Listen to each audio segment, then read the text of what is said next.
ஓப்பனிங்கே நம்ம தல அப்படி சொல்லக்கூடாதுன்ட்டாரா? கடவுளே அதையும் சொல்லக்கூடாதுன்ட்டாரா?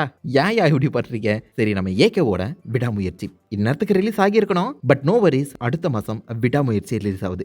ஏகப்பட்ட கான்ட்ரவர்சிக்குள்ள தான் அந்த படம் எடுக்கப்பட்டுச்சு. பட் ஃபைனலா இப்போதைக்கு ரிலீஸ் டேட் கன்ஃபார்ம் பண்ணிட்டாங்க. அதையும் தள்ளி போடாம இருந்தா சரி. ஸோ இந்த படம் இங்கிலீஷ் படமான பிரேக் டவுன் படத்தோட ஒன் லைனர் எடுத்து தான் பண்றாங்க. பேசிக் கதை ஒன்னா இருந்தாலும் இதுக்குள்ள பண்ணியிருக்க இந்த ஸ்கிரீன் பிளே கண்டிப்பா வேற மாதிரி தான் இருக்கும் போது இந்த படத்தோட டீசர் ட்ரெய்லர் லேட்டஸ்டா பார்த்திருப்பீங்க. ஹாலிவுட் லெவலுக்கு பண்ணியிருக்காங்க. ஆல்மோஸ்ட் லைக் ஹாலிவுட் லெவல் தான். ஏகே அப்படியே லைக் ஒரு ஹாலிவுட் ஹீரோ மாதிரி இருக்காருங்க. சூப்பரா இருக்கு. மேக்கிங் அட்டகாசமா இருக்கு. படத்தையும் ஒரு பெர்ஃபெக்ட் த்ரில்லரா பிரசன்ட் பண்ணிட்டாங்கன்னா வேற லெவலில் இருக்கும் நம்புறேன். கண்டிப்பா இந்த படத்தை பார்த்தே ஆகணும். அதுக்காக காத்துட்டு இருக்கோம். அதே மாதிரி இதே வருஷம் நம்ம ஏகேவுக்கு ரெண்டாவது படம் good bad and ugly release ஆகுது. ஃபேன் பாய் சம்பவங்கிற மாதிரி நம்ம ஆத்விக் ப்ரீவியஸ் மார்க் ஆண்டனில ஒரு செம்ம வைபோட வித்தியாசமான ஒரு ஏகேவை பிரசன்ட் பண்ண போறாரு. இதை பத்தி பெருசா நம்மளுக்கு ஒன்றும் தெரியலனாலும் நம்ம ஏகேவை இது வரைக்கும் பார்க்காத ஒரு வித்தியாசமான ரூபத்தில் பார்க்க போறோம். அதை மட்டும் நம்ப முடியுது. போஸ்டர்ஸே அட்டகாசமா இருக்கு. தலா ஃபேன் பாய் ஆத்விக் என்ன மாதிரி சம்பவம் செஞ்சு வச்சிருக்காரு சொல்லி பாசிபிளி பொறுத்து வந்து பார்ப்போம். தீபாவளிக்கு வந்தா நல்லா இருக்கும்னு நினைக்கிறேன். ஒரே வருஷத்துல 2 பெரிய படங்கள் possibly good bad and ugly தள்ளி போறதுக்கான வாய்ப்புகள் இருக்கு. சொல்ல முடியாது. விடாமுயற்சியை எதிர்பார்த்தது எப்போயோ வரது எப்போ ஒழுங்கா ரிலீஸ் பண்ணுங்கப்பா.